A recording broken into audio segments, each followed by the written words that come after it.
So, andito na tayo ngayon sa huling chapter ng Philippians. So, for this month, or last month, tinakil natin yung about sa Philippians in light of this theme verse natin. Forgetting the past, striving forward, pressing toward the goal. No, ayan. So, sana last week naintindihan nyo, na-gets nyo kung ano yung ibig sabihin nito dahil nasa chapter 3 tayo last time and for now, nasa chapter 4 tayo. So, before bago ako mag-start sa ating topic, syempre muna tayo, refresher, no? Preview muna tayo ng mga napagdaanan nating chapters. So, mamaya meron tayong gathering, ready nyo na rin yung mga questions. Baka magbigay ako ng idea para magkaroon kayo ng questions. So, pilitin nyo yung inyong mga isipan na magtanong para marami tayong mapag-usapan mamaya, no? Okay, so, Philippians. So, sa chapter 1, 2, 3, ito yung ating mga pinag-usapan. So, sa chapter 1, nalaman natin na sa gitna ng kahirapan or pagdurusa, magkaroon tayo ng kaligayahan. No? Sa chapter 2, sinabi ni Paul na maging mapagkumbaba tayo. Hindi dahil kailangan, kundi dahil nagpakumbaba ang Diyos para sa ating lahat. And at sa pangatlo, na ang katuwiran natin ay dapat hindi natin ipagmalaki. Kumbaga, dapat ibasura natin ito. Lahat ng naging accomplishments mo sa buhay, yung mga nagawa mo na sa buhay, sinasabi ni Paul, yung kanya, tinapo niya. Dahil basura yon kumpara sa pagkakilala sa Panginoon. Kumbaga, ang pinakamahalaga sa kanya is makilala si Jesus. Kasi alam niya sa sarili niya na lahat ng nakuha niya, nung lumaki siya, nung tumanda siya, alam niya sa sarili niya na lahat yun ay mawawala. At walang kahalagahan. Dahil lahat ng ito ay mawawala. No? So, pinapahaba ko pa. So, sa chapter 1, yung joy in suffering. So, ang pinaka-main message natin ito, or main verse is yung, for to me, to live is Christ, and to die is gain. So, yung mga Philippians, nag-aalala kay Paul. Naku, si Paul nakakulong. Isipin nyo, no, si Tatay Rodel nakakulong, no? So, mag-aalala ka, no, kamusta na si Tatay Rodel doon? So, ganun din yung nararamdaman ng Philippians. Na, ano nangyari kay Paul? So, nagpadala sila ng financial support kay Paul doon sa kulungan. And then, after ma-receive ni Paul, saka nagsulat si Paul ng letter para sa church ng Philippians. So, and then sinabi niya, kahit makulong man ako, or kahit nasa labas ako, nagpipreach ng gospel, okay lang. Kasi for me, to live is Christ. Kumbaga, kung nasa labas siya ng kulungan, okay lang. Kasi mamumuhay ako para kay Kristo. Ako tulad ni Kristo. And kung mamatay man ako sa kulungan o ma-execute siya, gain para sa kanya yon dahil makakasama niya na yung Panginoon.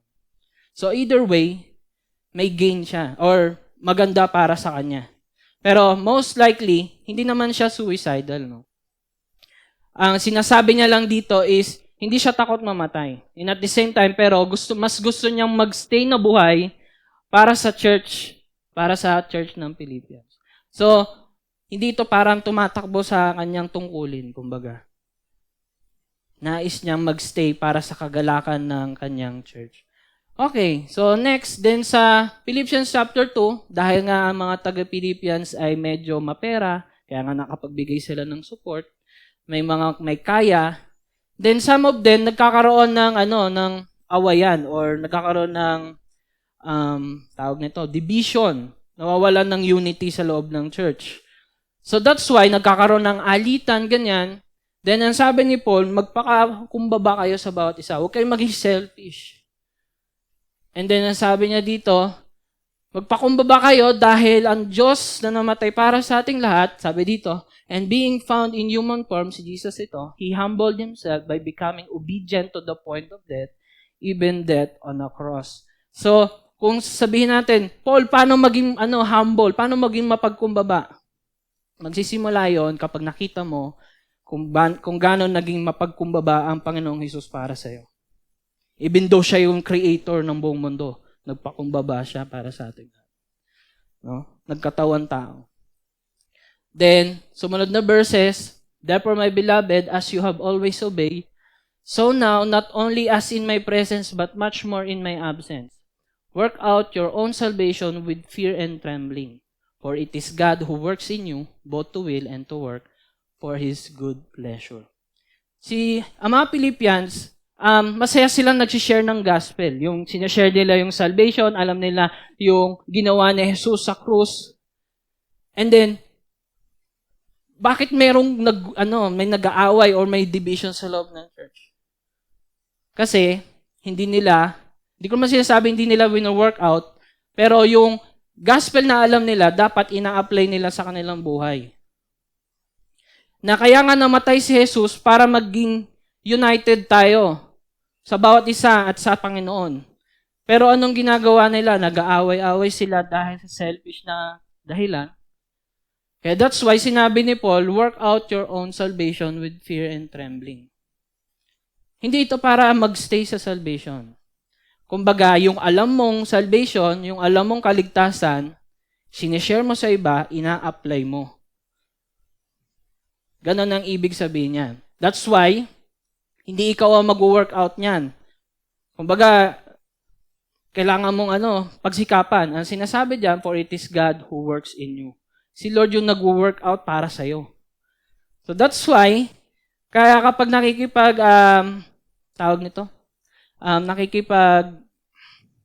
kapwa tayo sa tao, si Lord ang nag-work sa atin, hindi yung tayo. Kasi kapag tayo yung gumawa, sa pilitan yun. Kasi most of the time, ayaw nating tumulong, ayaw nating magbigay, ayaw natin lahat. Gusto natin maging makasarili. Pero once na nakita sa'yo na nagiging mapagbigay ka, nagiging matulungin ka, nagiging masayahin ka, si Lord yung nag-work sa'yo. Hindi ikaw. That's why yan yung ibig sabihin yan. Both to will and to work for His good pleasure. Then sa chapter 3, righteousness through faith, lagi natin to nakikita sa lahat ng book or letter ni Paul, na yung pagiging matuwid, hindi dahil mabait ka. Ang pagiging matuwid dahil nagtiwala ka or naniwala ka kay Jesus na matuwid. So, medyo mahirap isipin, no? Parang kumbaga, sa loob ng hukuman, si Jesus yung sumalo ng kasalanan mo, siya yung, dapat ikaw yung maparusahan, si Jesus yung sumalo, and then dahil si Jesus ang sumalo ng kasalanan mo, yung katuwiran niya, nakita ngayon sa'yo. Kumbaga, si Jesus yung nasa harapan, ikaw yung nasa likod. Kumbaga, pag tumingin ang Diyos Ama sa ating lahat, si Lawrence ba ay matuwid? Pagtingin niya sa akin, ang nakikita niya si Jesus, hindi ako. Kasi si Jesus yung matuwid, ako hindi, makasalanan ako. Kumbaga, yung malinis na damit na suot ko ngayon ay galing kay Jesus, kaya na ako nakikita ng Diyos na matuwid or malinis. No? Sabi niya dito, and then I count everything as loss because of the surpassing worth of knowing Christ Jesus my Lord. Anong ibig sabihin nito? Some of us will say, sa end time, sasabihin natin kay Lord, Lord, papasukin mo ako. Ginawa ko lahat para sa iyo, nag-serve ako sa church. Lord, gumawa ko ng miracles, nagpagaling ako, Lord, in your name. Pero sasabihin sa iyo ni Lord, I do not know you. Away from me, you evildoers. Bakit? Kasi mas meron kang pananampalataya sa kung ano yung nagagawa mo sa buhay, imbes manampalataya ka sa Diyos na nagbigay ng buhay sa'yo. Mas nagtitiwala ka sa sarili mo, kumbaga, imbes kay Lord. So, yun yung ibig sabihin niya. And then sabi ni Paul, tinatapon ko lahat yon, yung lahat ng kayabangan ko, lahat ng mga nakuha ko sa aking buhay, tinatapon ko yon. At ang gusto ko lang mag-gain is Jesus. Makilala siya. Hindi ko na hinahabol yung makukuha ko sa mundong ito. Ang hinahabol ko na yung makilala yung Diyos na nagligtas sa akin. At so, nandito tayo sa church. Hindi yung lamig ng church o yung aircon yung habol natin. Ang hinahabol natin is yung makilala si Jesus. No? Dami kong sinasabi. Pero ayan, sabi niya dito, and be found in Him, not having righteousness of my own, that comes from the law. Sabi niya diyan, may kita ako ng Diyos. Hindi dahil sa righteousness na ginagawa ko sa pagsunod sa Ten Commandments, pagsunod sa nanay ko, pagsunod ko sa pastor, pagsunod sa school, pagsunod sa kahit saan, but that which comes through faith in Christ, that righteousness from God that depends on faith. Ang ibig niyang sabihin diyan, tinatawag na siyang matuwid dahil sa paniniwala niya kay Jesus. Maniwala ka lang, matuwid ka na sa harapan ng Diyos. So kung may tanong kayo, sige, sulat niyo lang. Kasi hindi ko na-explain yan. Okay, so, then sumunod pa, brothers, I do not consider that I have made my own. Kasi marami na siyang nagawa eh. Marami nagawa si Paul. Siya na yung pinakamatuwid kumpara sa ating lahat. No? But one thing I do, forgetting what lies behind and straining forward to what lies ahead, I press on toward the goal for the prize of the upward call of God in Christ Jesus. Nakita nyo, sabi niya, forgetting what lies behind. Ang dami niyang accomplishment. Pero kinalimutan ko na yun. Sa atin, kapag binasa natin ito, ang kinakalimutan natin yung kasalanan natin, kinakalimutan natin yung kung ano yung nagawa mong masama, yung mga mali mong desisyon, kinakalimutan mo yung kung ano yung, kung sino yung binoto mo, pala hindi ko na binoto yun, di ba? Pero ang isa pang sinasabi dyan ni Paul is kalimutan mo rin kung ano yung mga na-accomplish mo na. Kalimutan in a sense na wag mo siyang ipagmalaki. Kalimutan or itapon na parang hindi siya mahalaga para sa'yo. Dahil ang sabi ni Paul, ang pinakamahalaga sa kanya ay press on toward the goal na ito yung prize ko, na magawa ko yung tawag sa akin ng Panginoong Jesus. Tinawag ka niya para makilala mo siya. And at the same time, para ipakilala mo si Jesus sa mga taong nasa paligid mo. No? So, ito yung mga last verses ng chapter 3. Brothers, join in imitating me. Sabi niya, gayahin niyo ako, katulad ng paggaya ko kay Jesus. And keep your eyes on those who walk according to examples you have in us, for many of whom I have often told you and now tell you even with tears, walk as enemies of the cross of Christ. Maging mapagmasid tayo sa mga taong nasa paligid natin. Huwag nating tignan lang sila. Tignan din natin sila na itong bagay na to, hindi ko to susundan. Most of us kasi, alam nating mali, pero hinahayaan lang natin. That's why, kaya kapag lagi mo na siya nakikita, na-feed na siya sa utak mo, and then later on, may kita na siya sa puso mo, lumalabas siya sa bibig mo. No? That's why yung mga pinapanood natin, lahat ng bagay na tinitignan natin, mag-ingat po tayo. Baka kasi puro biko na tayo, di ba? Yung kakanin. Pero yun. So, their end is destruction. Their God is their belly and their glory in their shame with mindset on earthly things.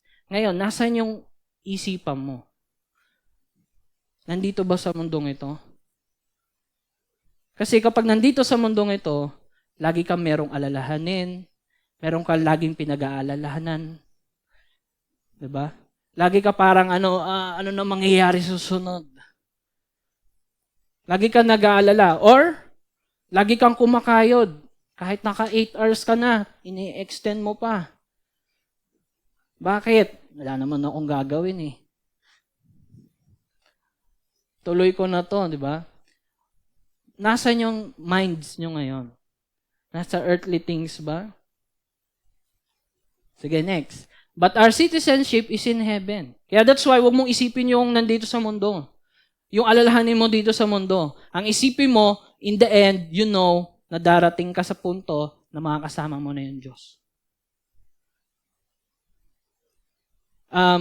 I remind you guys, ang goal ay hindi makapunta sa langit. Ang goal ay makasama yung nandun sa langit. At yun ang Diyos. Hindi langit ang goal. Hindi lugar ang goal. Ang goal is yung kung sino yung nandun.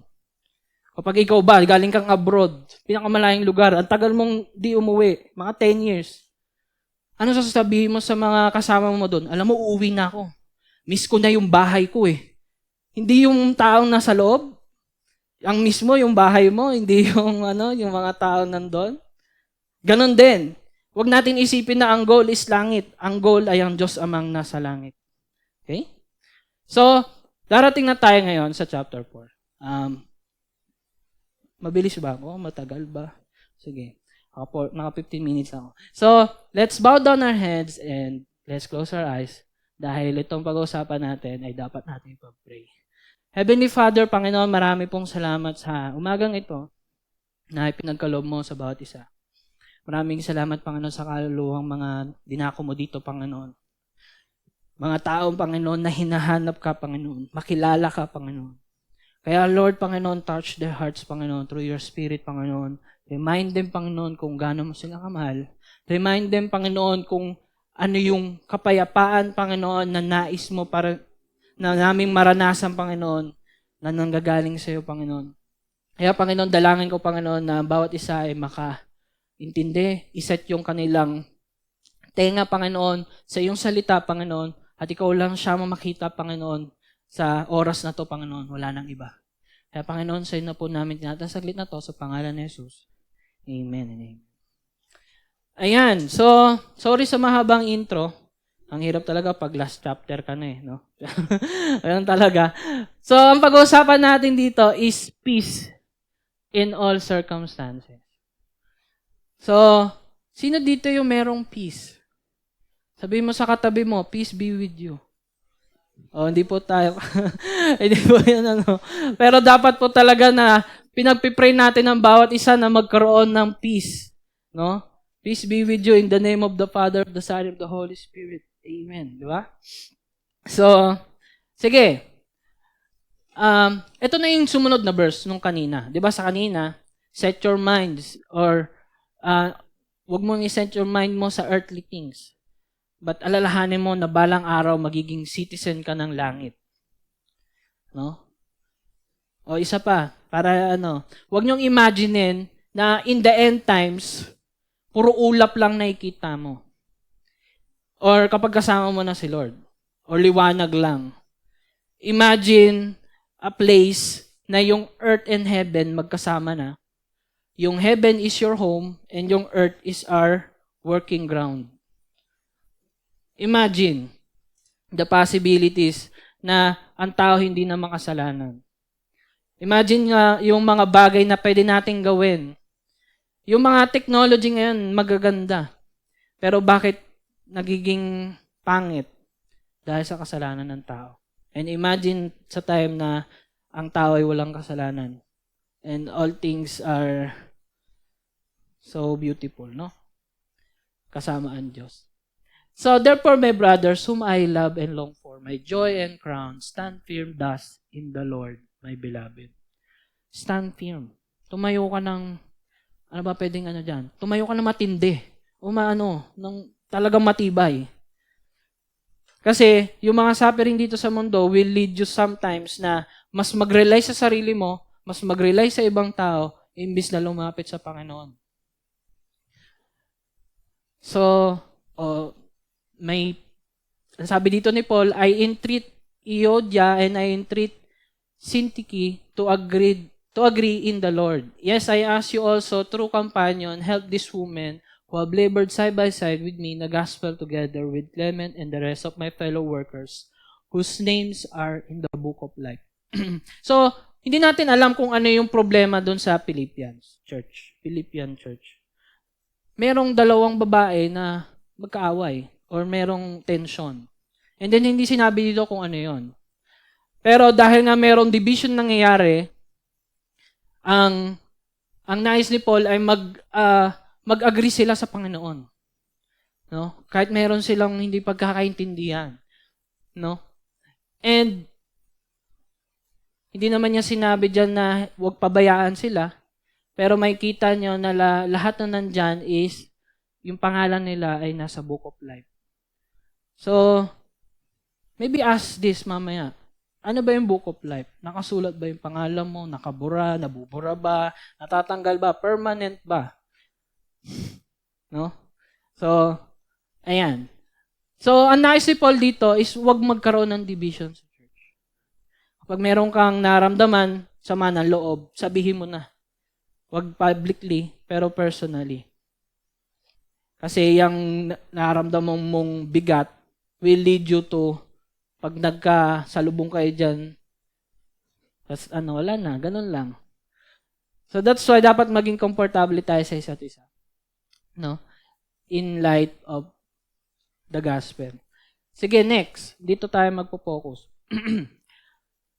Kaya that's why, bago tayo magsimula, please read this whole chapter first. Sige, magbasa po tayo. Hindi na po tayo tatayo kasi baka may hindi makapagbasa sa likod. So, simulan po natin sa rejoice. Huwag na po natin basahin yung number 5, 6, 7. So, tuloy-tuloy lang. Sige. 1, 2, 3, go. Rejoice in the Lord always. Rejoice. Let your reasonableness be known to everyone. The Lord is at hand. Do not be anxious about anything, but in everything by prayer and supplication, thanksgiving, let your requests be made known to God. And the peace of God, which surpasses all understanding, will guard your hearts and your minds in Christ. Finally, brothers, whatever is true, whatever is honorable, whatever is just, whatever is pure, whatever is lovely, whatever is commendable, if there is any excellence, if there is anything worthy of praise, think about these things. What you have learned and received and heard and seen in me, practice these things, and God will will be with you. Yeah, next. I rejoice in the Lord greatly that now Revive your concern for me. you were indeed concerned for me, but you had no opportunity. Not that I am speaking of being needy, for I have learned in whatever situation I am to be content. I know how to be brought low, and I know how to abound. In any and every circumstance, I have learned to keep your faith, contentment, abundance, and need. I can do all things through Him who strengthens me. Yet it was kind of you to share my trouble, and you Philippians yourselves know that in the beginning when I left Macedonia, no church entered into partnership with me in unity except you only. Even in Thessalonica, you sent me help for my needs once again. Not that I seek the gift, but I seek the fruit that increases therein. I have received full payment and more. I am well supplied, having received our the gifts you sent, fragrant offering, a sacrifice acceptable and pleasing to God. And my God will supply every need of yours according to His riches and glory in Christ Jesus. To our God and Father be glory forever and ever. Amen. Every sin in Christ Jesus. The brothers who are with me greet you. All the saints greet you, especially those of Jesus' household. The grace of the Lord Jesus Christ be with you. Okay. So, nakapagbasa na kayo ng buong chapter. Para paano yung sarili nyo. Okay. So, ito ang ating magiging topic. So, hinati ko siya into 3. So, una is experience. Pangalawa is practice. Then, third is character. So, ito yung mga bagay na kung ano yung dapat nating maranasan sa Panginoon. And ano yung respond na dapat nating ginagawa. No? So, first, experience peace. So, dahil peace yung usapan natin, puro peace to. No? So, sabi sa Philippians 4:4-7, rejoice in the Lord always. Again, I will say rejoice. Hindi ito yung shampoo. Let your reasonableness to be known to everyone, the Lord is at hand. Ngayon, paano mag-rejoice? Paano maging masaya?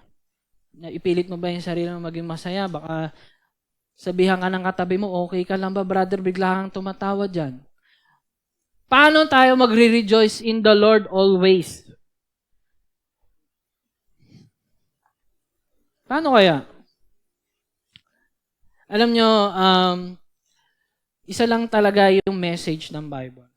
And isa lang yung kung saan tayo kumukuha ng lakas. No? Sabi ni Jesus, but rejoice that your names are written in heaven. So, related to sa Book of Life, no? Na, ibig sabihin yan, magsaya ka dahil ligtas ka.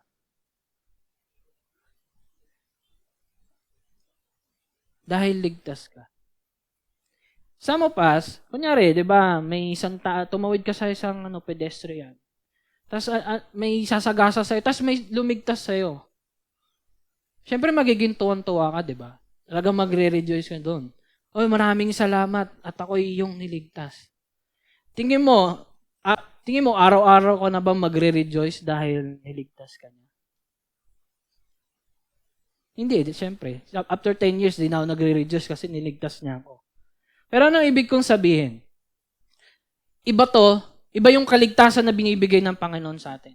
In every day of our lives, lagi tayong nasa kasalanan. Lagi tayong nasa pedestrian na parang laging bubungguin. And that's why, every day, kailangan natin ng pagliligtas ng Panginoon. Hindi kong ibig sabihin na nawawala yung pagliligtas. Ang ibig kong sabihin, dahil araw-araw tayo makasalanan, dapat nating maalala na araw-araw na tayo ay ligtas na. Kasi ano sasabihin sa'yo ng kaaway kapag lagi ka nagkakasala? Ligtas ka ba talaga? Nagkasala ka na naman. Diba? That's why, rejoice. Kapag lagi kang nagre-rejoice na, Lord, thank you, niligtas mo ko. Later on, yung kasalanan mo, mapoforget mo na. Forgetting the past. Kapag lagi kang nagre-rejoice sa kaligtasan ng Panginoon, makakalimutan mo yung achievements mong ipagmalaki. Kasi mas nakikita mo ng mas precious yung ginawa ni Jesus para sa'yo. Na lagi kang magre-rejoice always. That's why we always preach the gospel here. Para iset yung puso nyo na laging magsaya dahil lahat tayo ay niligtas ng Panginoon. Laging ipaalala sa'yo na kahit nagkakasala ka, tinawag ka na ng Panginoon. Tinawag ka na niyang anak. Ngayon, hindi ko ibig sabihin na magpatuloy ka sa kasalanan. Ang ibig kong sabihin is, kapag nagre-rejoice ka, hindi na masasagi sa isip mo na magkasala. Pag lagi ka nagre-rejoice. No? Kung lagi mo naalala na ikaw ay ligtas. No? Sabi pa dito ni Paul sa Romans 5:11, more than that, we also rejoice in God through our Lord Jesus Christ, through whom we have now received reconciliation. Reconciliation, yung nagbati na. Bati na kayo ni Lord. Hindi na kayo magkaaway. Anong ibig sabihin nun? Ang Diyos ang nag-create, ang Diyos ang buhay. Kapag malayo ka sa source ng buhay, tayo ay patay. And nung nagkabati na, yung buhay na Diyos, nasa side na natin.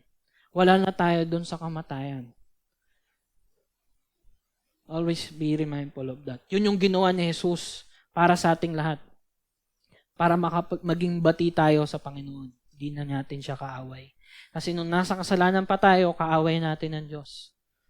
Inaaway natin siya. But He still loves us anyway. Sabi sa Habakkuk 3:18, yet I will rejoice in the Lord. I will take joy in the God of my salvation. Ngayon, alam nyo na yung reason kung bakit kayo magre-rejoice. Dahil merong Diyos na nagliligtas. Merong Diyos na ang nais sa'yo ay maligtas at mapunta ka sa Kanya. So next. So, pagliligtas ni Jesus, ito lang ang kaligayahan na kailanman hindi tayo bibiguin. Sige. For example, hindi yan yung nagpapasaya sa'yo. May ibang nagpapasaya sa'yo. Balang araw mawawala rin yun. Kasi walang permanente sa mundo. Sa kasal ko, magiging masaya ako, si Mea nandyan.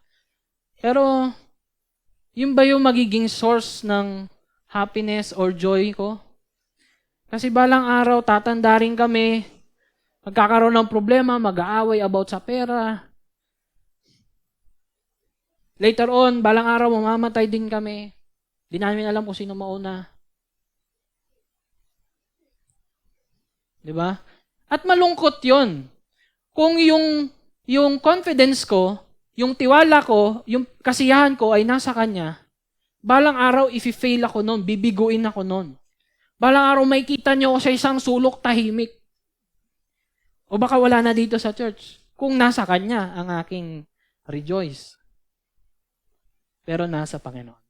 Kaya sinasabi ko sa inyo, kay Jesus, ang kaligayahan nyo, hindi kanya ibibiguin. Hindi mawawala sa inyo yun. Mawawala lang sa inyo yon kapag hindi nyo inaalala yung kasiyahan at kaligayahan na na-receive natin sa pagliligtas ng Panginoon. Okay. Now, rejoice in the Lord. Sabi dito, let your reasonableness be known to everyone. Or gentleness sa ibang translation. Ang ibig sabihin niyan, maging kalmado ka lang. Sa ibang tao, sa sitwasyon na nangyayari sa'yo. 'Di ba, hindi ka nagiging reasonable kapag ang emosyon mo yung nagdidikta ng gagawin mo. That's why kapag galit ka or kapag masyado ka masaya, nagkakaroon ka ng mga maling desisyon.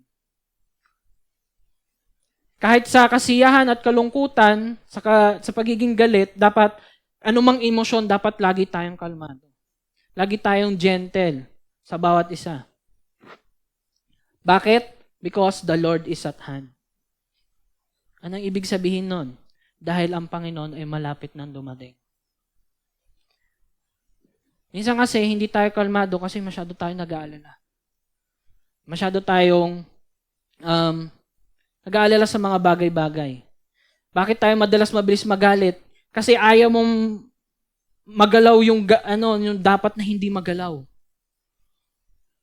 Bakit tayo masyadong nagiging emosyonal? Kasi hindi tayo madalas sa presensya ng Panginoon. Mas madalas tayong nagdudwell dun sa kung ano yung nagbibigay sa atin ng kasiyahan sa puso natin. Kaya that's why kapag nawala yon, yung emosyon mo sobrang iba, di ba? Sabi ko dito, the Lord is at hand, huwag ka na mag-alala kasi malapit na. Malapit nang dumating ang Panginoon. Kung sa tingin mo, ang buong mundo nagkakagulo na. Sa gobyerno, nagkakagulo na. Sa bahay mo, nagkakagulo na. Always be reminded na ang Diyos ang aayos ng lahat. Kahit anong isip nating solusyon sa bawat problema ng mundo, ang totoong problema ng mundo ay kamatayan. Bakit tayo nagiging gahaman? Bakit tayo tumatakbo? Or bakit tayo naghahabol sa power? Bakit tayo kumukuha ng kung ano-anong gusto natin? Kasi akala natin yun yung magbibigay sa atin ng kaligayahan, magbibigay sa atin ng buhay. Akala natin, yung patak ng buhay na yon, refreshing na para sa ating lahat. Not knowingly na yung relasyon sa Panginoon, yung pag-ibig ng Panginoon, dagat-dagatan yung pagmamahal niya para sa atin, kumpara sa buhay na nalalasap natin sa mga bagay na hinahabol natin. No? Kaya kung nag-aalala man tayo sa ating mga buhay, sa mangyayari sa ating buhay, huwag po tayo mag-alala dahil malapit na. The Lord is at hand. Then, after nung the Lord is at hand, sabi ni Paul, do not be anxious. Actually, inunahan ko lang si Paul eh. Pero yun yung sunod niya sasabihin niya. Malapit nang dumating ang Panginoon, kaya that's why huwag kang masyadong mag-alala. Kung meron kong pinagpapaguran ngayon, what if dumating na agad si Lord? Di baliwala yung ginagawa mo ngayon. Diba? Yung pinagpapaguran mo. Ang problema, nag-aalala tayo sa mga bagay-bagay na hindi naman forever. Yan yung problema natin. Kala natin sa mga bagay na to, dito tayo forever magiging masaya. Pero lagi kong sinasabi sa inyo, maikli lang yon. Dahil ang buhay natin ay maikli. Alam niyo yung kapag nung bata kayo, yung bubbles, diba? Pag ihip mo, tapos mamaya, wala na. Ganon tayo. Yun yung buhay natin. Yung buhay natin parang bubbles na anytime bigla lang puputok. Ganon kaikli ang buhay. That's why, kahit makuha mo in your lifetime yung pinaka masaya para sa'yo, mawawala rin yon kasi ikaw mamamatay, mawawala ka. Yun yung problema ng tao. Na lahat ng tao will set to be na mamatay balang araw. Kaya wag po nating ikahiya na nasabihin sa bawat tao nasa paligid natin na balang araw mamamatay din tayo. Kasi yun ay katotohanan. Di ba merong parang tawag nun? Parang merong dilema na parang wag natin pag-usapan yung kamatayan. Kapag nasa lamay tayo, wag natin pag-usapan. Dapat yung memories. Bring back memories, di ba? Pero ano yung sinasabi ng mundo? Yun kasi yung ginagawa ng mga pleasure sa mundong ito. Na makalimutan natin na balang araw, mamamatay tayong lahat. Di ba kapag nagagawa mo yung gustong-gusto mo, yung kung saan ka masaya, nalilimutan mo na balang araw, mamamatay ka. Yun yung tukso ng mundo ngayon. Gusto niyang malimutan mo na mamamatay ka balang araw. Kasi, kapag kasi nasa isip ng kaaway, kapag naalala mo na mamamatay ka balang araw, maalala mo ang Diyos.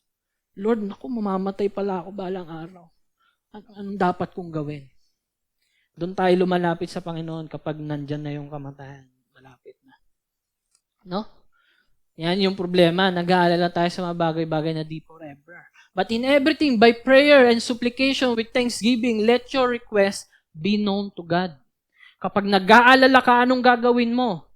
Samupas, anong gagawin ko? Ano ba? Di ba masyado kang nag-iisip? Pati sa pagtulog mo, hindi ka makatulog. Kakaisip mo, ano bang gagawin ko? Dami kong utang. Yung kasal ko malapit na. Saan ako pupulutin? Paano pag nawalan ako ng trabaho? Wala akong backup. Di ba? Masyado kang maraming iniisip. Bakit tayo masyado nag-iisip? Kasi akala natin, kaya natin solusyonan. That's why hindi tayo madalas mag-pray. Kasi akala natin, kaya nating solusyonan.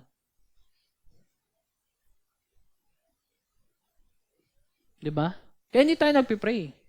Lord, ba't ako magpipray? Parang kaya ko naman gawin to. Nagsisimula yan dun sa pinaka-simple lang. Maipasa mo lang yung test mo. Alam mo sa sarili mo na mapapasa mo yon. Kaya hindi ka na magpipray. Lord, ba't pa ako magpipray? Kaya ko naman tong ipasa. Lord, bakit pa ako magpipray? Maghuhugas lang naman ako ng plato. Diba? Kasi akala natin yung pray is laging paghingi. Imbes na ang prayer is a communication. Diba? Kapag sa magjowa, gusto mo laging magkausap kayo. Magka-text kayo kahit madaling araw na. Ganon yung prayer. Ganon dapat yung prayer na nais natin siya laging makausap. Para maalis sa isipan natin kung ano yung mga bagay na dapat natin alalahanin. Mahirap mag-pray kung di natin makita na kailangan natin si Lord. Actually, mahirap. Di mo maiisip. Kasi kung pili mo, marami ka ng accomplishments, katulad ng sinabi ni Paul, yung pinanghahawakan mo yun, pinagmamayabang mo yun, kahit kailan hindi ka darating sa punto na pray ka. Siguro mag-pray ka, pero prayer na pagmamanipula sa Panginoon. Mahirap mag-pray kung nakikita mo na lagi mong kayang gawan ng paraan. Nakikita ko kayong nakangiti dyan. Next, mahirap mag-pray kapag di natin makita na si Lord ay sovereign. Bakit ka nag-aalala? Kasi sa tingin mo, hindi control ni Lord yung sitwasyon. Hindi niya hawak yung sitwasyon. Parang tingin mo ang Diyos ay powerless. Ako, parang walang magagawa ang Diyos sa sitwasyon ko to. Paano mangyayari yung utang ko mababayaran? Di natin alam yung solusyon, pero alam ni Lord kung anong mangyayari sa'yo. Dahil siya ay sovereign. No? Isa pa, mahirap mag-pray kapag di natin kilala si Lord na tagapaglikha ng lahat. Mahirap mag-pray kung hindi naman tayo nagbabasa ng Biblia.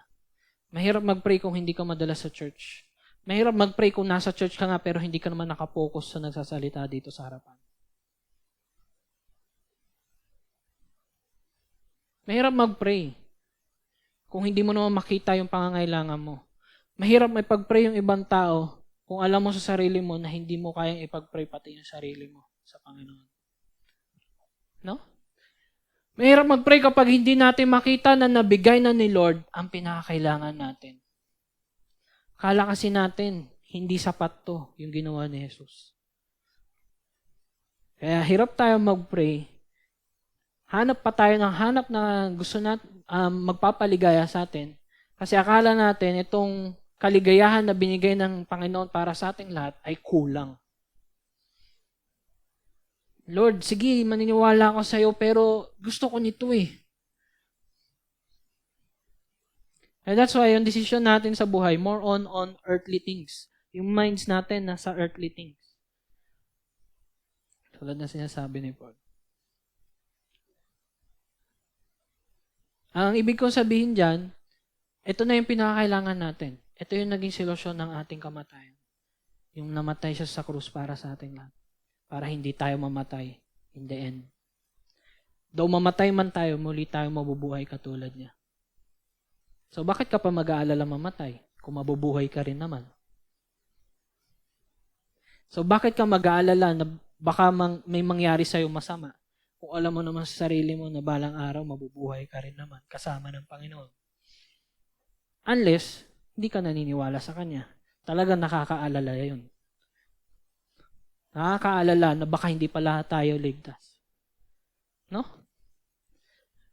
Yan yung kaligtasan. Yan yung pinakakailangan natin mula sa kamatayan.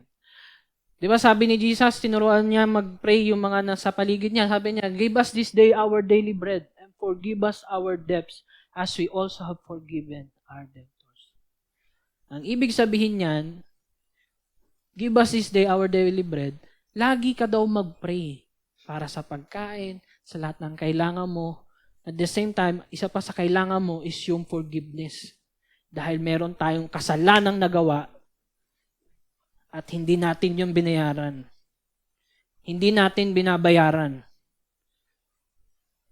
Lubog tayo sa utang kung wala ang tagapagbayad.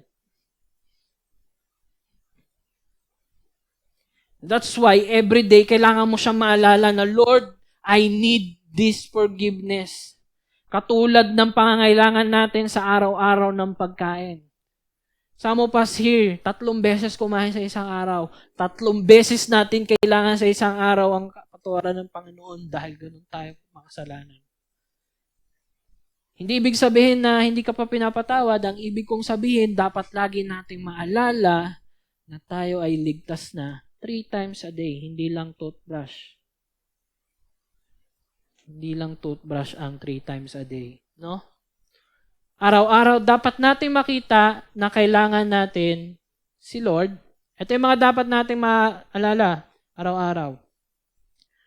Kung sino siya, dapat nakita mo muna kung gaano mo siya kailangan. Then kapag nakita mo na, dapat makita mo kung sino siya. That's why we come here. And then kung ano ang ginawa niya para sa atin, minahal niya tayo through dying on that cross, and kung ano pa ang gagawin niya pa. Na balang araw, He will resurrect us and live with Him forever. No? Yan yung panghawakan mo. Tingin mo may pag-aalala pa rin.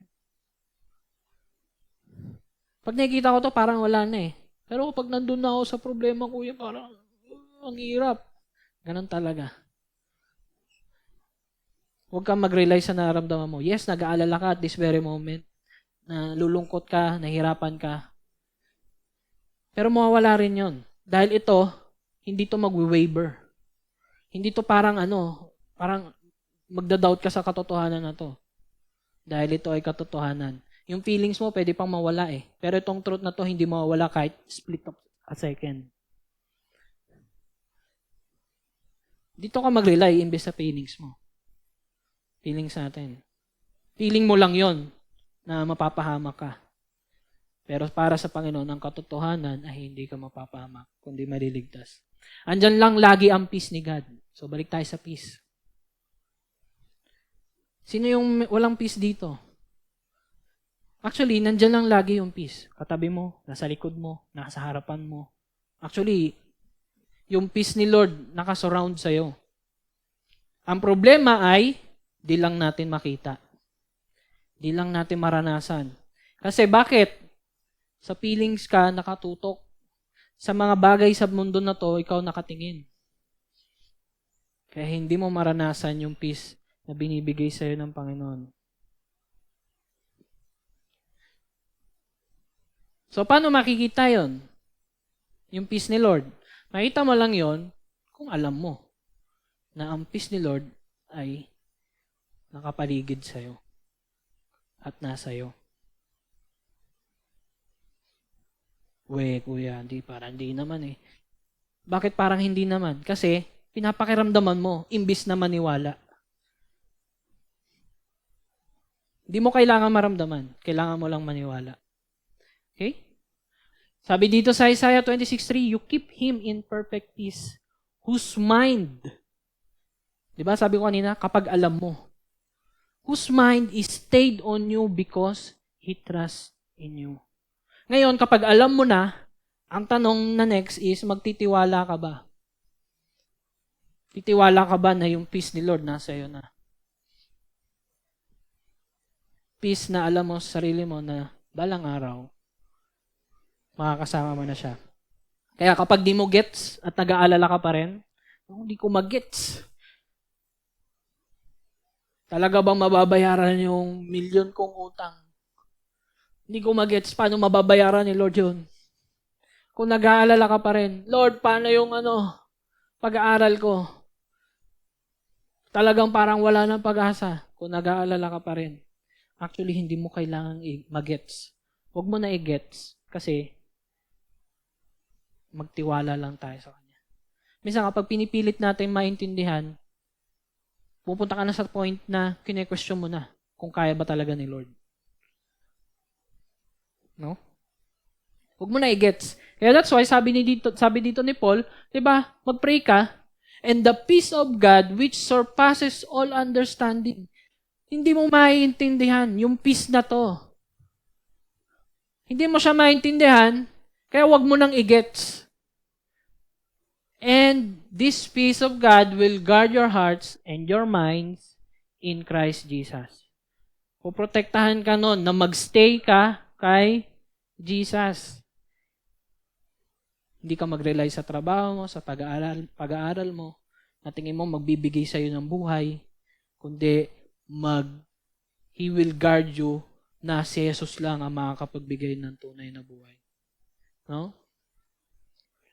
Kaya sabi ni Jesus, John 14:15, if you love me, kung mahal mo si Lord, you will keep my commandments, and I will ask the Father, and He will give you another helper.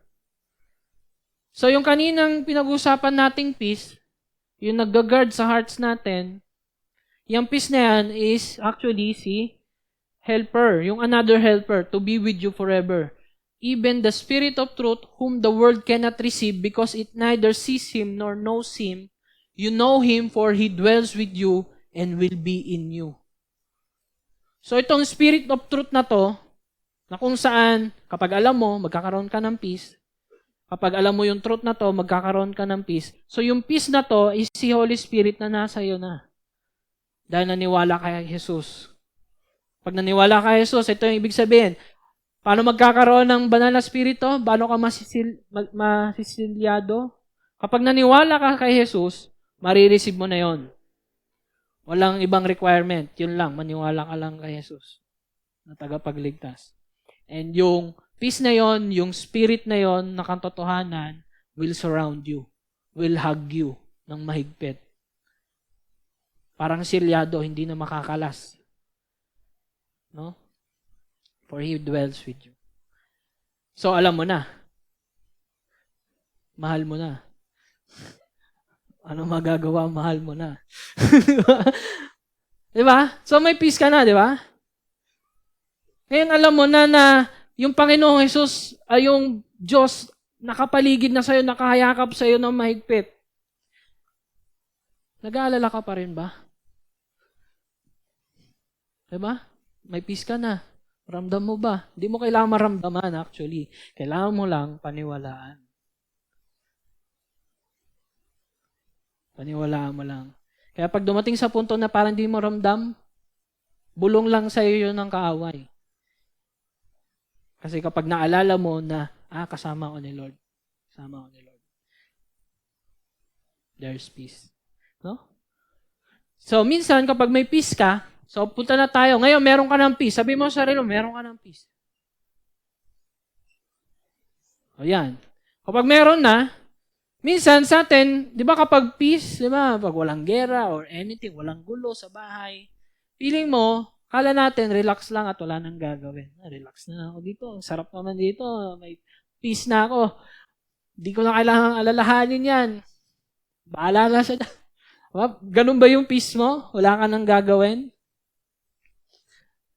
Actually, after mo ma-experience yung peace, ma-experience through knowing na meron kang peace, siyempre, i-apply mo. Ipa-practice mo. Hindi yung nakandiyan ka lang, nagre-relax. No? So, sabi dyan, so practice peace. So, paano natin ipa-practice yung peace na yun? No? So, ito yung kanina. Minsan kapag may peace, akala natin relax na at wala nang gagawin. Pero sabi ni Paul dito, finally, brothers, whatever is true, kung ano yung totoo, whatever is honorable, ano ba Tagalog niyan? Whatever is just, whatever is pure, whatever is lovely, whatever is commendable, if there is any excellence, if there is anything worthy of praise, think about these things. Minsan hayahay lang tayo. Hindi natin iniisip kung ano yung mga dapat nating gawin. Ano yung mga dapat kong gawing tama. Ano yung mga dapat kong gawin na honorable. Ano yung mga dapat kong gawin na just. Na may hustisya. Ano yung dapat kong gawin na mga pure na bagay na dapat gawin.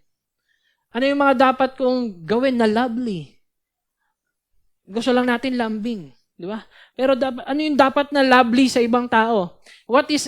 Whatever is commendable. And excellence. Tingin mo, pag tamad ka, may excellence kang may isip? Hindi. So, may this peace na nararanasan nyo ngayon, na alam nyo sa Panginoong Jesus, will lead you to think kung ano yung dapat mong gawin para sa ibang tao. Itong peace na to, hindi ka ililid na magstay ka lang dyan. Itong peace na to will lead you na magdesisyon. Bakit ko kukunin tong course na to? Makakatulong ba sa faith ko nito sa Panginoon? Makakatulong ba ito sa pagtulong ko sa ibang tao? Pagtulong ko sa pamilya ko? Ito bang desisyon na gagawin ko? Honorable ba to? May pandurugas ba akong gagawin dito? Minsan di nating iniisip na pandurugas yung ginagawa natin para hindi tayo mag-guilty. That's why, if you really have this peace, do all these things. Think about these things. No? Bilang tao na may peace, mahilig yan dapat mag-isip ng kung ano ang dapat. Ano ba yung mga dapat kong gawin? Lord. Oh, di ba nagpe-pray ka na? Kapag nag-isip ka ng kung ano mga dapat mong gawin. Lord, ano ba dapat kong gawin? Doon pa lang, nagsasabay-sabay na. Diba? Kapag meron kang peace, nakakapag-pray ka na, nakakapag-isip ka pa. And kapag nandun ka sa state na yon, hindi ka malilid sa kasalanan. Kaya kung nasa kasalanan ka pa rin, baka ito yung kailangan mo, yung peace. No? Na mag-lead sa'yo into prayer and to think. Sabi ni Paul dito, what you have learned and received and heard and seen in me. So hindi natin nakita si Paul gumalaw, no? Ano ba yung moves niya? Hindi natin alam. Pero ano ba yung lagi niyang tinuturo? No? Ano ba yung mga na-receive nyo kay Paul? Ano ba yung narinig natin? Sabi niya, practice these things. No? Learn, receive, and heard and seen. Ano, rhyme lang ba yan? Mahilig ba mag-rhyme si Paul? Hindi. So, ano yon? Yung learn and receive, yan yung the gospel of Jesus Christ. Wala tayong ibang message, sabi ni Paul. Kapag meron kayong ibang message bukod sa gospel ni Jesus Christ, para magkaroon ng buhay, you will be cursed. Accursed, sabi ni Paul. And that's why, yung natutunan mo, yung nireceive mo, is ito, the gospel of Jesus Christ. And some of us, naku, tapos na tayo dyan, Kuya Lawrence, bakit mo palaging pinipreach yan? Ang problema kasi, hindi natin makita na dapat ito ay marinig at makita sa ating buhay. Tingin nyo, yung pinapakita ni Paul sa church ng Philippians, ano lang ba yon? Parang pakitang tao lang ba? No. Dahil yung hurt and sin na yan, yung gospel na na-receive natin, ay dapat nating wino-work out. Kaya sinabi niya sa Philippians 2:12, work out your own salvation with fear and trembling.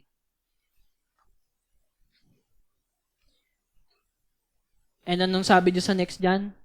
Si Lord yung mag-work para sa'yo. Kaya huwag kang mag-alala. Yung workout na yan, si Lord yung mag-work sa'yo. And that's why, kapag naka-follow ka kay Jesus, later on, nakikita mo sa sarili mo, may nagbabago. Dahil yan yung power ng banal na spirito or yung peace na nakayakap sa ating lahat. Sa bawat isa. So, ang ibig kong sabihin dito, yung gospel ni Jesus Christ, ina-apply yan.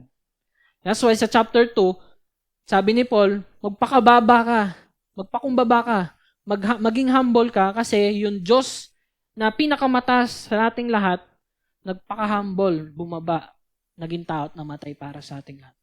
So, do the same. Imitate me, sabi ni Paul. Kasi ginagaya ko si Jesus. Kaya ganun din dapat tayong lahat. Hindi natin ginagaya si Pastor Rodel, hindi natin ginagaya kahit sino man, pero ginagaya natin kung sino yung ginagaya nila. Kundi si Jesus Christ. No? Walang tinataas nito kundi si Jesus lamang. So, practice these things and the God of peace will be with you. So, naulit na naman. Habang ginagawa mo to, habang pinapractice mo yan, kaya sabi ni Paul, di ba, si Lord yung mag-work sa'yo. And at the same time, nakayaka pa sa'yo. Para hindi mo maramdaman na hindi ka nag-iisa. Kaya minsan, pag nag-aalala tayo, feeling natin nag-iisa tayo, di ba? Meron ba dito nag-aalala magkasama? Parang hindi ko maano. Baka meron, no? Nag-aalala na magkasama. Pero, most of the time, mag-isa ka lang nag-aalala. Pero, kapag ginawa mo ito, sinundan mo ang yapak, the God of peace will be with you. So, paano natin ipapractice ang peace na yun? Paano ko ipapractice, Kuya Lawrence? Yung peace. Mag-isip po tayo. Hindi na po ako dapat mag-isip para sa inyo. Mag-isip po tayo dahil ang banal na spirito ang tutulong po sa inyo. Hindi po ako yung tutulong, lagi po si Lord ang tutulong po sa atin. So, dapat alam natin yan. Sabi ni Jesus, when the Spirit of truth comes, kapag dumating yung banal na spirito sa iyo, He will guide you into all truth. For He will not speak on His own authority, but whatever He hears, He will speak and He will declare to you the things that are to come. Actually, ang pinakakailangan nating marinig sa ating buhay ay kung ano yung totoo. Kung ano yung totoo. Hindi kung ano yung dapat mo maramdaman. Kaya that's why, katotohanan ang kailangan natin. Kasi ang scheme ng kalaban ay magsinungaling sa'yo. Makasalanan ka, hindi ka ligtas. Pa-church-church ka pa. Pa-attend-attend ka pa, di ka man nakikinig. Baka di ka talaga ligtas. Ma-attend ka late. Naku, ano na lang isipin ng ibang tao sa'yo, huwag ka nang pumunta. Pag tumingin sila sa'yo, di ba parang inuusgahan ka? Feeling mo lang yon. Di ba, pagpapasok ka, tas may lumingon. Parang tanggap pa ba ako dito? Pero hindi mo alam, di ba? Kasi, mas naniniwala ka lang doon sa nararamdaman mo, imbis na kung ano yung totoo. Na ikaw ay mahal, ikaw ay ligtas, at ang kapayapaan ng Panginoon ay nasa iyo. Kaya that's why lagi tayong naririnig yung peace be with you. Para maalala mo na yung peace na yon ay nasa iyo na. No? So next, character. Ibilisan natin. Not only Not only that, but we rejoice in our suffering, knowing that suffering produces endurance, endurance produces character. So yung kanina, di ba, kung pinapractice mo na siya, you endure, nagtitiis ka, pinapractice mo na eh. Pinapractice mo nang i-apply yung peace. So, yung pagpapractice na yun will produce character. Magiging character mo na. Ano yung character na yun? Yun yung character of contentment. Kontento ka na. Kaya, Lord, kung ano man mangyari sa buhay ko, kontento na ako. Kasi ano man yung mangyari, sa'yo ako pupunta eh. Diba? Sabi dito ni Paul, I rejoice in the Lord greatly that now at length you have revived your concern for me. You were indeed concerned for me, but you have no opportunity. Diba? Nangyayari na sa Philippians yun. Yung peace, nangyayari na sa kanila. Hindi nila gusto nila ma-express yung peace na yon kay Paul. Pero wala silang opportunity. Then sabi ni Paul, not that I am speaking of being in need, for I have learned in whatever situation I am to be content. Ano man yung maging sitwasyon, kontento na siya. Nasa kulungan man siya, nasa labas siya, nagpipreach, habulin man siya ng mga kawal, kagatin man siya ng ahas, kontento siya. I know how to be brought low, and I know how to abound.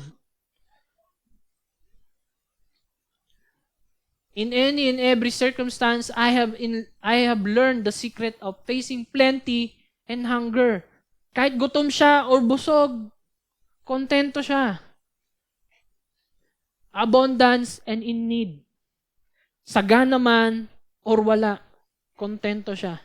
Kasi he know, in the end, hindi mababago kung ano yung mangyayari sa end. Na lahat tayo ay makakapiling ng Diyos. Pagiging kontento, kahit naghihirap o kahit sagana, di ba?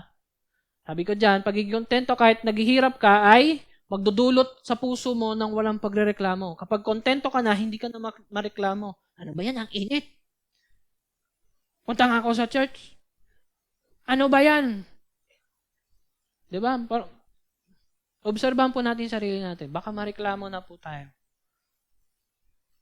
Ano ba yung gumigit-git na kotse na yan? You tell me. Diba? Joke lang. Diba? Nagreklamo ka. Bakit nga ba? Diba? Kasi hindi tayo kontento kaya tayo reklamador. Walang peace. Kaya sana, kung pili mo, diba? Pili mo, walang-wala na. Manitili tayong kontento.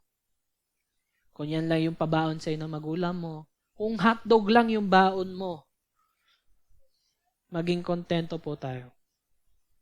Hindi ko sinasabing magagawa nyo agad yan kasi dapat muna ma-experience nyo yung peace, malaman nyo, and at the same time, dapat pinapractice nyo siya para makarating kayo sa contentment na to. Pagiging kontento. Then, kapag kabaliktaran naman, kapag sagana ka, so dahil kontento ka, kung anong meron ka, bigay ka ng bigay ngayon kasi wala kang pake kahit maubusan ka kasi kontento ka na kung anong meron ka. Diba? That's why kaya yung sa kwento ni Jesus, nakita niya may naghulog na widow at binigay lahat. Kahit magutom sila, kasi mas kontento sila na makasunod sa Panginoon kaysa sa maging mga sarili. So, anong madudulot sa puso natin yan ng pagsasakripisyo at pagbibigay.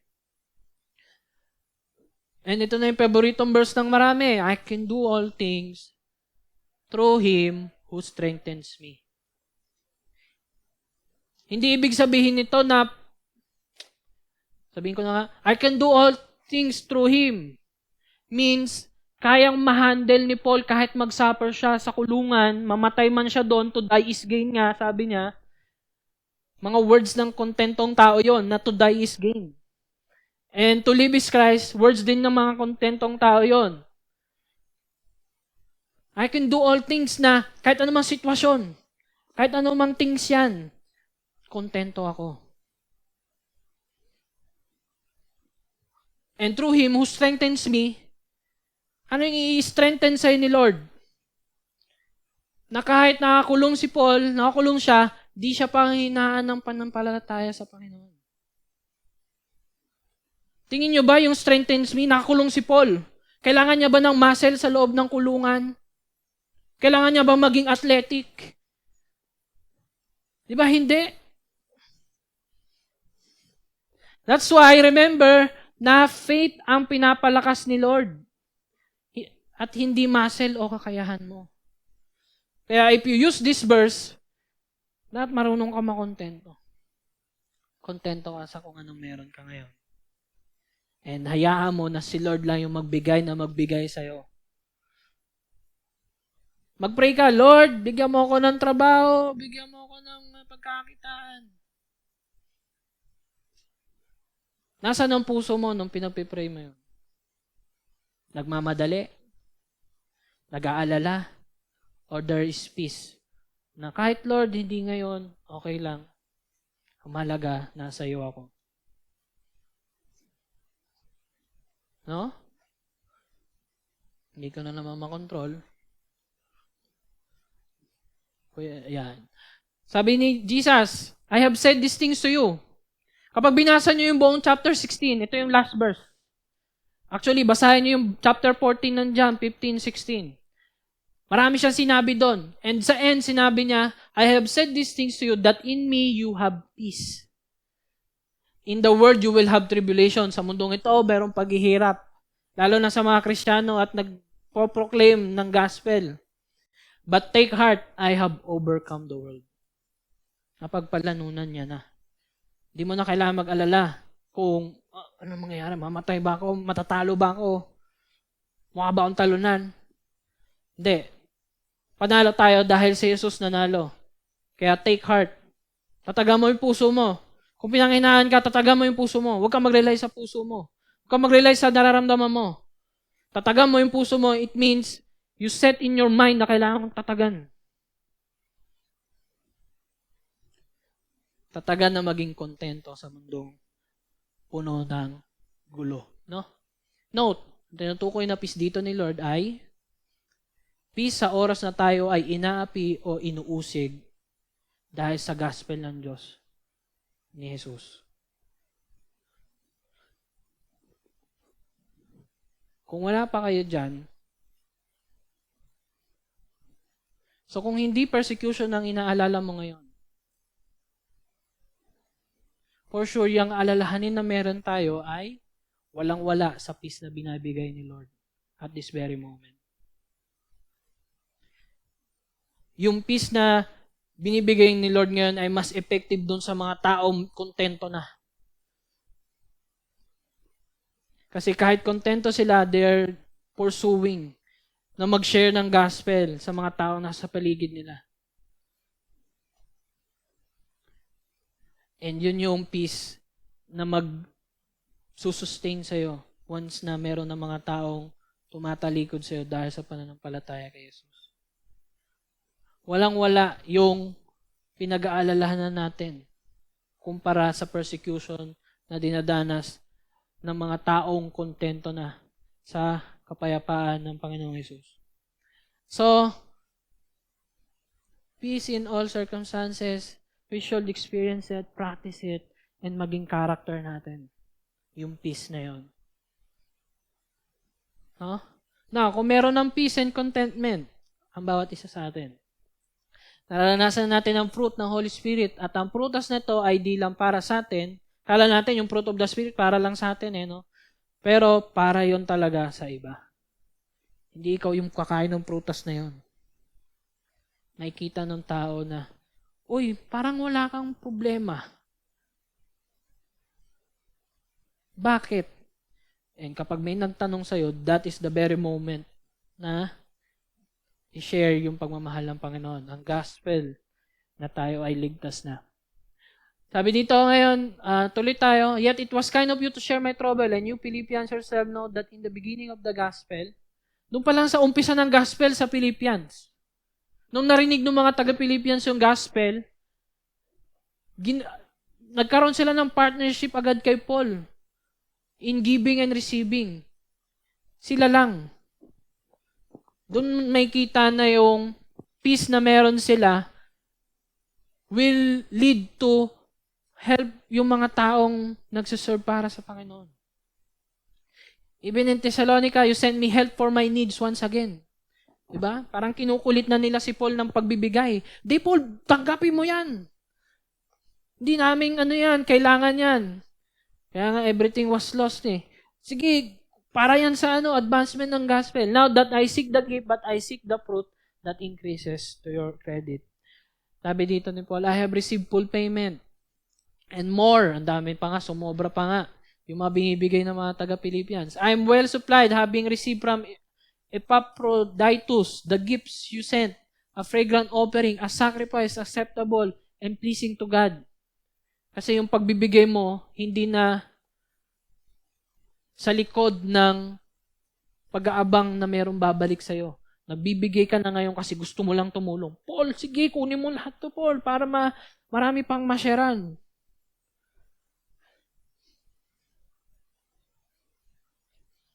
Kaya tayo nagbibigay sa church ng tithes para mag-advance yung gospel. Hindi lang sa maraming tao, kundi sa puso, palalim sa puso ng bawat isa sa atin. No? And my God will supply every need of yours according to His riches in glory in Christ Jesus. To our God and Father be glory forever and ever. Then anong need ang isusupply ni Lord? Minsan ginagamit natin to eh.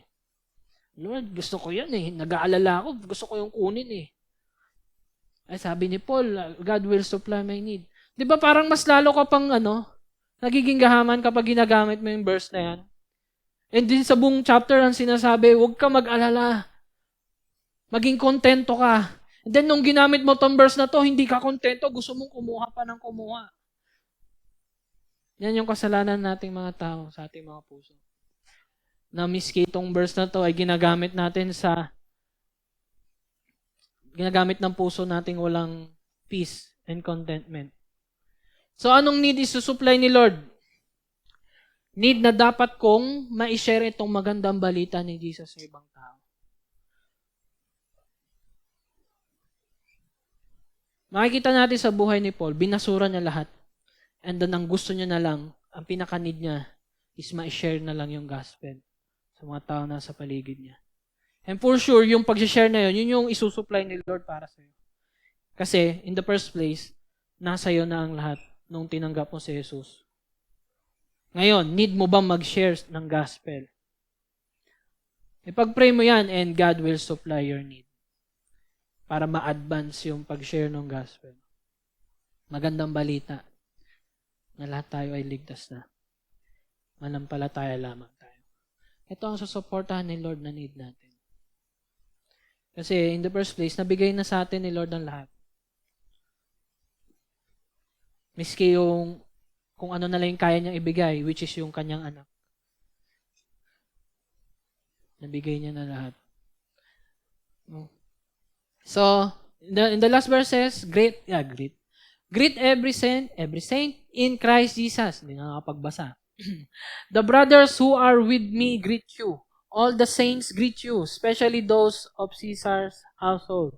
Sabi dito, greet every saint. So, di ba kanina, tinanong ko kayo, paano ipapractice yung peace? Simulan nyo dito. Isa sa mga first step to practice ang peace na meron tayo is to greet everyone. Minsan, upo na lang tayo dyan eh. Tapos kung sino yung lagi mo lang kasama, yun lang yung i-greet mo. Ano rin ako doon? Minsan pa, late pa ako. Diba? Why not agahan natin to greet each other? Kamustahin ng bawat isa. That's how we practice peace. Kasi gusto natin magkaroon ng peace yung mga taong darating dito eh. Baka kasi nag-aalala na sila masyado. No? And last verse, the grace of the Lord Jesus Christ be with your spirit. Actually, sinabi rin yan sa unang verse ng Philippians. Grace to you and peace from God our Father and the Lord Jesus Christ. Anong ibig sabihin nito? Na ang grasya sa buhay ng Kristiyano ay hindi lang sa umpisa, kundi hanggang sa walang hanggan. Hindi ito yung parang pagkakuha mo ng grace, pagka-receive mo, hindi ka na magre-receive ulit. Actually, everyday natin dapat i-receive yan. Actually, dapat yan yung pinaka-foundation kung bakit ngayon ay kasama natin ng Diyos. Kung bakit meron tayo ng lahat ng meron tayo ngayon. Lord, thank you dahil sa grace mo. Hindi ko deserve to pero na-receive ko. Hindi ko deserve na mamatay ang Diyos, ang anak mo, Panginoon, para sa akin. Pero binigay mo anyway. Nagtiis ka dun sa cross. Inisip mo ako, Lord, at namatay, imbis na ako mamatay. This is the grace of the God, and all of this is for the glory of God. Lahat ng bagay na nangyayari sa mundo is for the glory of God. Sa kaluwalhatian niya. Hindi para sa iyo, hindi para sa kahit kanino, kundi sa glory lamang niya. Akala natin tayo yung bida sa mundong ito. Pero ang bida ay siya.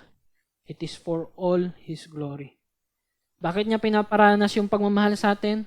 It is because of for His glory.